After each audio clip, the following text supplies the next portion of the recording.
Everyone, good morning, welcome back. आपका मेरे channel में स्वागत है मिडिल क्लास लाइफ स्टाइल। मैं हूँ मौसमी, आपका वेलकम करती हूँ। तो इस समय एक नई सुबह की शुरुआत हो चुकी है जो कि आप लोगों के साथ। और ये देखिए, इस समय सुबह के बज रहे थे 6 और मैं नहा धो के पूजा करने लगी। तो आज है संडे के दिन थोड़ा सा पूजा मेरा वो रहता है कि क्योंकि इसमें कार्तिक मास का महीना चल रहा है, तो कार्तिक मास में दीपदान ज़रूर होता है। तो हमारे यहाँ सबके यहाँ अलग अलग दीपदान किया जाता है। तो यहाँ मैं पूजन अच्छे से कर लूँगी। कान्हा जी को नहला लिया और कान्हा जी को वस्त्र पहनाया, नहला धुला के उनको भोग लगाया। आगे यहाँ करूँगी पूजा अपने मंदिर में। तो उसके बाद फिर जो कार्तिक मास का जो एतवार होता है ना हम लोगों के यहाँ, वो अर्घ भरा जाता है, वो जो आप लोगों के साथ अभी शेयर करूँगी। तो ये देखिए, इस तरह से मैंने आगे मंदिर को किया साफ। मंदिर को साफ करने के बाद सब भगवान जी को फूल अर्पित किया, जो जिस भगवान को जो चढ़ता है वो, क्योंकि माता रानी को तो गुड़हल का फूल चढ़ता है। उसके बाद जिनको जो चढ़ता है, अगर नहीं रहता है तो गुड़हल फूल रहता है वही चढ़ाती हूँ। कोई मेरा ये नहीं, अगर और पर मेरे गार्डन में गेंदे का भी फूल है, गुड़हल का है और सफ़ेद उसका है, गुलाब का है, लाल गुलाब का है, पिंक गुलाब का है, तो हर तरह से हैं। तो इसलिए जो आगे जितना हो पाता है मैं भगवान जी को अलग अलग, जो भगवान जी को जो पसंद है वही चढ़ाती हूँ। अगर नहीं हो पाता है तो फिर मैं जो मेरे पास अवेलेबल है वही करती हूँ। तो अपने हिसाब से करना चाहिए, जैसे नहीं खिला है तो इस हिसाब से करती हूँ। तो यहाँ मैं पढ़ने लगी चालीसा और उसके बाद यहाँ भगवान जी की हो गई पूजा आरती। उसके बाद आ गई मैं बाहर। तो बाहर इस तरह से मैंने आगे गोबर से लीपा, जितनी दूर मैं पूजा करती हूँ।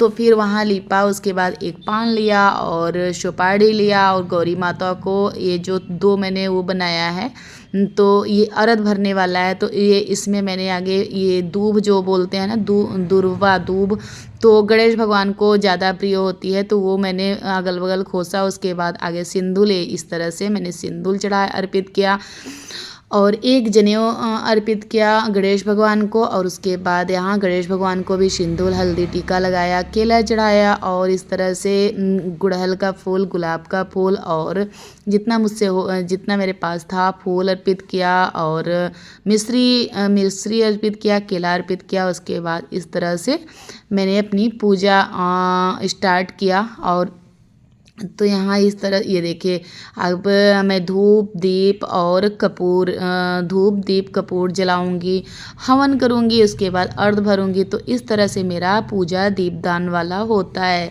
तो कार्तिक मास का जो होता है ना दीपदान करना, तो हम लोग ऐसे करते हैं और आप लोग कैसे करते हैं ज़रूर बताइएगा। तो जब सूरज भगवान की निकलने के बाद इस तरह से हम करते हैं। तो यहाँ आगे अर्घ भर दिया और उसके बाद आप लोग दूध से मैं भरती हूँ, पर इस बार अभी मेरी गौ माता का 12वां दिन नहीं हुआ है, इसलिए मैं दूध से नहीं भरी। अगले हफ्ते से दूध से भरने लगूँगी अर्घ। तो यहाँ इस तरह से मैं अपनी पूजा का जो विधान है वो कर लिया। उसके बाद यहाँ इस तरह से हवन करूँगी। तो हवन भी हवन नहीं, अगियार करते हैं, अगियार करके और उसके बाद शाम को तुलसी मैया को जो दिया जलाया जाता है वो दिया जलाया ही जाता है और एक चंदा मामा को दिया जलाया जाता है। इस तरह से मैं दीपदान यहाँ होता है हमारे यहाँ। तो ये देखिए, इस तरह से अर्घ भरा जाता है 5 बार घूम घूम के, ऐसे अर्घ भरा जाता है। तो ऐसे मैं करती हूँ और आप लोग कैसे करते हैं एक बार ज़रूर कमेंट करके बताइएगा। ये यहाँ हमारा पूजा जो है यहाँ संपन्न हुआ। तो इस तरह से मेरा होता है कार्तिक मास का दीपदान। तो यहाँ ये देखिए, मैं साड़ी फोल्ड करने लगी। तो पूरी साड़ी क्योंकि कल मैंने वीडियो बनाया था, नेक्स्ट दिन एक दिन पहले यानी शनिवार को मैंने वीडियो बनाया था। तो ये सारी साड़ियाँ क्योंकि बनाते बनाते ना शाम हो जाती है, तो सारी साड़ियाँ मैंने ऐसे रख दिया था। अब ये सब साड़ियों को अच्छे से पैक करके रख दूँगी अलमारी में और उसके बाद फटाफट से लग जाऊंगी जो अपने काम में। तो काम तो बहुत सारा है, पर आगे एक एक से शुरुआत करती हूँ। आगे बेड की साफ़ सफाई हो जाए ना, तो पूरे अगर घर की एक बार साफ़ सफाई, जैसे अलमारी की हर चीज़ की साफ़ सफाई एक बार कर लेती हूँ, उसके बाद जो झाड़ू पोछा लास्ट में ही करती हूँ। तो इस तरह से मेरा काम होता है। तो यहाँ मैं जो लहंगा का दुपट्टा निकाली थी तो लहंगे में भर के रख दी, और ये बेड में फटाफट से डाल ही दूँगी, क्योंकि जो काम हो जाता है ना, और चीज़ें अगर जितना बेड पे पड़ी रहेंगी तो वो अच्छी भी नहीं लगती, तो इसलिए मैं तुरंत का तुरंत उसे पैक करके बेड में डाल दिया ये लहंगा। तो ये लहंगा मेरा नहीं है, मेरे सिस्टर का है, तो इसलिए सेव करके रखना बहुत ज़रूरी है, क्योंकि कोई मेरे भरोसे पे दिया है तो उसे। तो यहाँ इस तरह से मैंने बेड में रख दिया लहंगा, और साड़ी भी अपनी साड़ी अलमारी में रखूँगी। अब ये अच्छे से बेड चादर को साफ करके ये फिर झाड़ू वगैरह लगाना है। और इधर आ गई मैं, बर्तन बहुत फैला हुआ था, तो मैं सोची कि और बर्तन धुल लेती हूँ। तो सब्जी मैंने पलट के, और जितना बर्तन था मैं सोची कि धुल लेती हूँ बर्तन भी। सब्जी मैंने बना लिया था तो पलट दिया, दूसरे भगोने में कढ़ाई धुल लिया, क्योंकि मुझे कढ़ाई का काम था, अभी मैं कुछ बनाऊँगी तो इसलिए कढ़ाई मैंने धुल के उसके बाद रख दूँगी कढ़ाई। और मुझे कुछ बनाना था तो फटाफट से जितना काम अगर हो पाए ना, तो यहाँ मेरा खाना पीना वगैरह हो गया था, और बन गया था, खाए नहीं अभी बन गया था। पलट के सारी चीज़ों को रख दिया। अब किचन अगर साफ़ कर लिया और पूरा घर को साफ़ कर डाला। अब वॉशिंग मशीन में मैंने कपड़ा डाल रखा था, वो भी हर काम को एक एक बारी बारी से करती जाती हूँ। एक काम करती हूँ तो एक काम ध्यान में रखती हूँ, तो इस तरह से मेरा काम हो भी जाता है। तो जो स्मार्ट वाइफ है ना, स्मार्ट गृहिणी है, तो इस तरह से ही करती हैं, अपना एक पे एक काम को ध्यान रखना और अच्छे से निपटाना। तो वो होता है कि हम अपने घर को अच्छे से संभाल के रखे हैं भाई। अकेले दम पे अपने बच्चों का, अपना यूट्यूब चैनल और गाय भैंस, अपने घर को अच्छे से रखना बहुत बड़ी बात होती है। जो अगर यूट्यूब में है तो उसे पता ही होगा कि कितना ज़्यादा काम होता है। और फिलहाल मेरा 2 चैनल है, तो सब पे काम करना बहुत ही आसान काम नहीं है, क्योंकि मेरा फेसबुक, इंस्टाग्राम 2 चैनल, तो सारी चीज़ों को करना बहुत ही आसान नहीं है, क्योंकि एडिट करने में बहुत टाइम लगता है वीडियो। तो इस तरह से, और मैं किचन की एक जैसे 2-3 दिन पे, 4 दिन पे मैं पूरे अच्छे से इसे झाड़ू लगा के पोछा वगैरह लगा लेती हूँ। डिब्बे को अगर देखती हूँ कि थोड़ा सा गंदा है, जबकि दीपावली पे भी मैंने साफ़ किया था, फिर भी मैं कर लेती हूँ 2-2, 4-4 दिन पे। नहीं तो जैसे अभी साफ़ किया है, अगर मैं 1 हफ्ते, 10 दिन, 15 दिन ना करूँ ना, तो फिर मेरा फिर से किचन गंदा हो जाएगा। और अब गंदा नहीं होने देना है, जैसे साफ़ है वैसे साफ़ रहे। तो ये सोच के मैं 2-4 दिन में एक बार, जिस दिन मुझे खाली टाइम मिलता है ना, मैं फटाफट से कर लेती हूँ अपने किचन की डीप क्लीनिंग। तो यहाँ सब कुछ हो गया, झाड़ू वगैरह लगा दिया, पोछा भी लगा लेती हूँ। किचन में मैं ज़्यादा तक बैठ के पोछा लगाती हूँ ना, उससे क्या होता है कि जो हमारा बैठ के पोछा लगाने में थोड़ा सा हर कोने कोने हाथ पहुँच जाता है। तो इसलिए मैं बैठ के किचन में, जैसे जहाँ मुझे लगता है कि बैठ के मुझे लगाना चाहिए, तो यहाँ मैं बैठ के एक बार लगा लूँगी, क्योंकि जैसे डब्बों के कोने कोने में नहीं पहुँच पाएगा पोछा। तो ये देखिए, इस तरह से एक एक चीज़ को हटा के मैं बैठ के आगे लगा लूँगी। उसके बाद अगर फिर से मुझे लगाना होगा किचन में तो मैं लगा लूँगी, पर एक बार इस तरह से ये देखिए डब्बे हटा हटा के और पोंछती जा रही हूँ, क्योंकि ताकि ऐसे ही सफाई बनी रहे मेरे किचन की।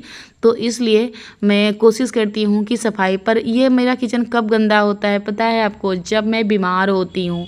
नहीं तो जब मैं तबीयत मेरी ठीक होती है ना, तो अपने घर को कोई भी नहीं चाहेगा ख़राब होना, और मैं तो बिल्कुल भी नहीं चाहती हूँ। मैं अपना काम टाइम पे कर लेती हूँ, पर वही है, जब तबीयत ख़राब होती है ना, तो किचन क्या कोई भी काम नहीं हो पाता है। कम से कम इतना कर लो, यही बहुत है कि बना खा लो किसी तरह से। और पूरा काम हर तरह से साफ़ सफाई, डीप क्लीनिंग तो कभी भी नहीं हो पाएगी। तो इसके चक्कर में तभी मेरा गंदगी घर में आती है। नहीं तो मैं डेली का डेली 2-4 दिन पे साफ़ करती जाती हूँ ना, तो मेरा घर बिल्कुल साफ़ रहता है। तो ये देखिए, इस तरह से अपने किचन को क्लीन कर दिया। और बैठ के पोछा लगाने की जो साफ़ सफाई है वो अलग ही बात है, उसका अलग ही बात होता है। तो यहाँ इस तरह से मैं अपने घर को, यहाँ ये किचन को तो मैं बैठ के ही, कभी कभार बैठ के लगाती हूँ, कभी कभार उस पोछे से लगाती हूँ, ऐसे ही मैं करती हूँ। तो यहाँ मेरा एक बिल्कुल फ्लोर क्लीनिंग हो गया।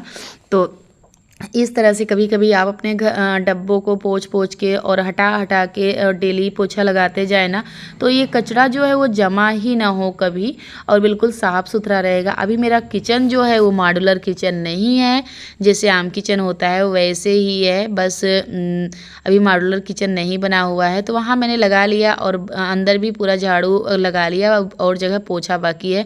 तब मैं बाहर आ गई, और बाहर ये अभी मैं दीपावली का समय था ना, फिर से मेरी कालीन कितना भी है, बच्चे इतना पटाखा वगैरह छुटाई ना, तो इसकी वजह से थोड़ा सा दीपावली पे वो हो गया था। तो फिर से मैंने झाड़ के अच्छे से इसे डेकोरेट करने की कोशिश की, क्योंकि अब यहाँ मैं वीडियो स्टार्ट करूँगी बनाना।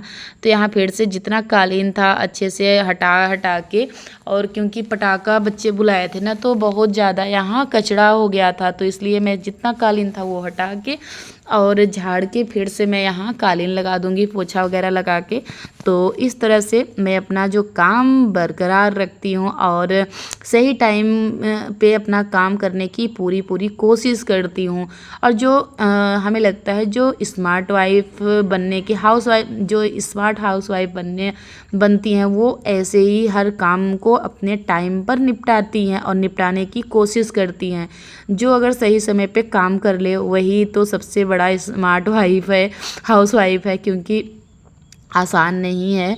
और जो अगर यूट्यूब में है तो उसका तो बिल्कुल आसान नहीं है भाई, वीडियो एडिट करना, हर चीज़ करना, बच्चों को देखना, और मेरे पास तो भाई 4 गाय भैंस है, उनको देखना, तो इतना आसान तो नहीं होता है, पर करना तो पड़ेगा। तो उसके लिए और घर को भी सजाना, डेकोरेट करना, क्योंकि अगर जैसे कोई आम है तो कम से कम इतना घर डेकोरेट नहीं, अगर हम यूट्यूब में हैं तो हमें तरह तरह से रील्स बनानी होती है, उसके लिए घर को अपने डेकोरेट करना ही पड़ता है अच्छे से।